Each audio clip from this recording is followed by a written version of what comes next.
ये देखते हैं, ये क्वेश्चन है हमारा है कि 12x² माइनस 7x प्लस 1 का गुणनखंड कीजिए, है ना बच्चों। क्या बोला है, क्या बोला है बच्चों कि 12x² माइनस 7x प्लस 1 का गुणनखंड कीजिए। आइए स्टार्ट करते हैं इसको। कैसे करते हैं, जब देखिए ये हमारा है 12x² माइनस 7x प्लस 1। जब एक्स स्क्वायर का कोई गुणांक होता है ना बच्चों, यहाँ पे चर का कोई स्क्वायर है, उससे पहले कोई गुणांक है, उसका ठीक तीसरे वाले में हम क्या करते हैं, गुणा करते हैं, है ना बच्चों। बहुत ही आसान तरीका है। 12 में जब 1 का गुणा करेंगे क्या आएगा, 12। और 12 का हम ऐसा खंड करेंगे कि क्या आएगा, मतलब क्या आना चाहिए, 12 आना चाहिए, और जोड़ने का घटाने क्या प्राप्त हो, 7 प्राप्त हो। तो 4 गुणे 3 कितना हो जाएगा, 12। और 4 और 3 जोड़ देंगे कितना हो जाएगा बच्चों, 7। क्या हो जाएगा बच्चों, 7 हो जाएगा। अब ध्यान देखिए 12x² minus 4 plus 3 x plus क्या हो जाएगा हमारा 1। अब यहाँ देखिए 12x² माइनस प्लस क्या हो जाएगा, माइनस 4 में x से गुणा करेंगे क्या आएगा, 4x माइनस प्लस माइनस 3 में x गुणा करेंगे क्या आएगा, 3x प्लस क्या हो जाएगा हमारा बच्चों 1। अब ध्यान समझिएगा इसको। ये हम दो दो का क्या कर देंगे, जोड़ा बना लेंगे, है ना बच्चों। अब इन में हम क्या लेंगे, 4x कॉमन ले लेंगे। तो हम जब भाग करेंगे तो 4 तिहाई 12, x से खत्म, x बचेगा, 4x से 4x खत्म हो जाएगा, क्या बचेगा हमारा -1। इन दोनों में बेटा हम कॉमन क्या लेंगे, -1 कॉमन ले लेंगे, क्योंकि कुछ नहीं मिल रहा था तो -1 कॉमन ले लिया हमने, ठीक है ना। तो यहाँ पे क्या लेंगे, माइनस माइनस प्लस हो जाएगा, और इसमें जब भाग करेंगे तो 1 तिहाई 3 और x है तो x लेंगे, माइनस प्लस माइनस, एक एक का एक है ना बच्चों। यहाँ देखिए 3x माइनस 1, 3x माइनस 1, एक ब्रैकेट में मिल गया 3x माइनस 1, और दूसरे में क्या मिल जाएगा हमारा 4x माइनस 1। बताइए कितना आसान सवाल है, एकदम आसान गुणनखंड है ना। कोई दिक्कत, बिल्कुल दिक्कत नहीं है, एकदम बहुत ही आसान सवाल है, ठीक है ना। अब देखिए प्यारे बच्चों, बोला है नेक्स्ट क्वेश्चन है कि x प्लस 2 और x प्लस 6 सर्व समीकरण का प्रयोग करके गुणनफल ज्ञात करें, ठीक है ना। सर्व समीकरण का प्रयोग करना है प्यारे बच्चों। तो आइए हम सर्व समीकरण का प्रयोग करते हैं। ये हमारा क्या है, x प्लस 2 फिर x प्लस 6 है ना बच्चों, ध्यान रखिएगा। तो हम सर्व समीकरण क्या यूज कर रहे हैं यहाँ पे, ध्यान रखिए, सर्व समीकरण क्या लगा रहे हैं, ये हो जाएगा हमारा X square plus A plus B X plus A B, ये हमारा फार्मूला इसमें लगेगा, है ना बच्चों। अब आइए इसको हम लगा देते हैं। ये हमारा एक्स स्क्वायर है प्लस ए है, और ये क्या है हमारा बी है, ये ए है, ये क्या है हमारा बी है, ध्यान समझिएगा।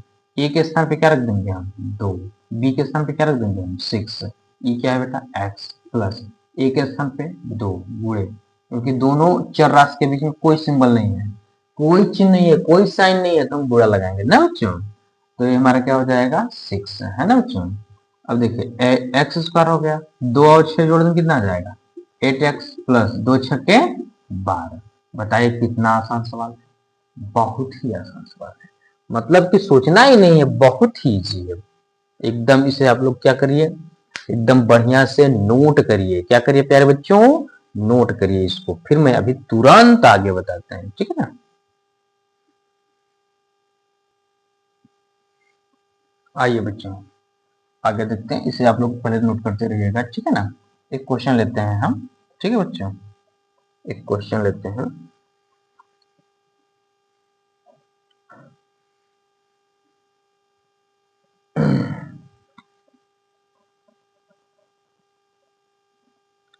कि x plus Y plus 2z, क्या है बच्चों, x plus Y plus 2z का होल स्क्वायर है, क्या कह रहा है, का गुणनखंड कीजिए, का गुणनखंड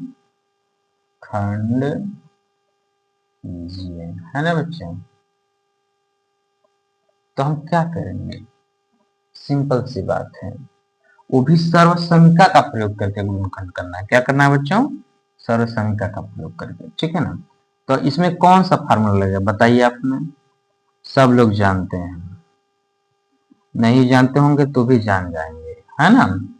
x plus Y plus 2z का होल स्क्वायर, ये सूत्र बन रहा है प्यारे बच्चों, आप सभी को पता है और पता होना भी चाहिए कि a प्लस बी प्लस सी का होल स्क्वायर का फार्मूला यहाँ पे लग रहा है या नहीं।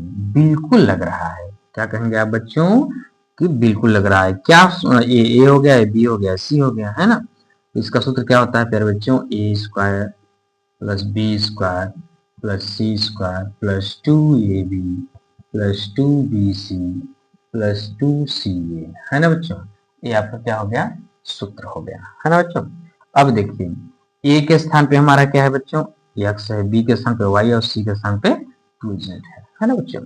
अब जहां a है वहां पे हम रखेंगे x, जहां b है वहां पे रखेंगे हम y और जहां c है वहां पे रखेंगे हम 2z। बस यही रख करके सॉल्व कर देंगे, बहुत आसान तरीका है इसका। अब देखिए ए के स्थान पे क्या हो जाएगा बच्चों, x का स्क्वायर हो गया, बी के स्थान पे क्या हो जाएगा, y का स्क्वायर हो गया, सी के स्थान पे क्या हो गया बच्चों, 2z हो गया, है ना। 2 फार्मूले का ए क्या हो जाएगा हमारा x और बी क्या हो जाएगा हमारा y।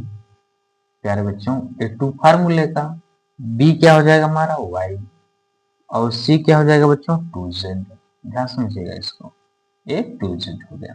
अब ध्यान दीजिए प्लस है, लिखा मैंने प्लस, 2 फार्मूले का लिख दिया, सी क्या है प्यारे बच्चों, ध्यान दीजिएगा ये 2z है, आप लिखिए 2z इंटू ए क्या है बच्चों, x है ना बच्चों। देखिए ध्यान से इसको देखिए, ठीक है ना। देखिए ए x घात दो बी y घात दो प्लस सी के साथ कौन 2z घात 2 है तो घात 2 लिख दिया। 2 फार्मूले का हो गया, ए के स्थान पे क्या हमारा x है, बी के स्थान पे क्या हमारा y है, मैंने y लिखा है ना, प्लस है प्लस लिखा, फिर 2 फार्मूले में है 2 लिखा, बी के स्थान पे क्या है बच्चों y है y लिखा और सी के स्थान पे क्या है हमारा बच्चों 2z लिखा, है ना, प्लस है प्लस लिखा। 2 फार्मूले का हो गया, सी क्या है प्यारे बच्चों 2z है, मैंने 2z लिखा, ए क्या है प्यारे बच्चों x है, मैंने x लिखा, है ना। बहुत आसान है। देखें अब देखिए क्या है, x का स्क्वायर प्लस y का स्क्वायर प्लस 2 दूनी 4, z में z का मल्टीप्लाई करेंगे z स्क्वायर प्लस 2xy में मल्टीप्लाई करेंगे क्या आएगा 2xy। अब ध्यान समझिएगा बच्चों, इसमें इसका करना गुणा 2 दूनी 4 y z प्लस, अब देखिए हमारा क्या है 2 दूनी 4 जेड एक्स हो जाएगा, क्या हो जाएगा बच्चों 4 जेड एक्स, क्योंकि 2 में 2 का गुणा करेंगे 4 आ जाएगा, जेड में एक्स गुणा करेंगे जेड एक्स आ जाएगा। ये हो जाएगा बच्चों आपका फाइनल आंसर। बताइए कितना आसान सवाल है ना, आसान सवाल। इसे आप लोग नोट करिए, फिर मैं आगे बताता हूँ, है ना। नोट करिए इसको बढ़िया से।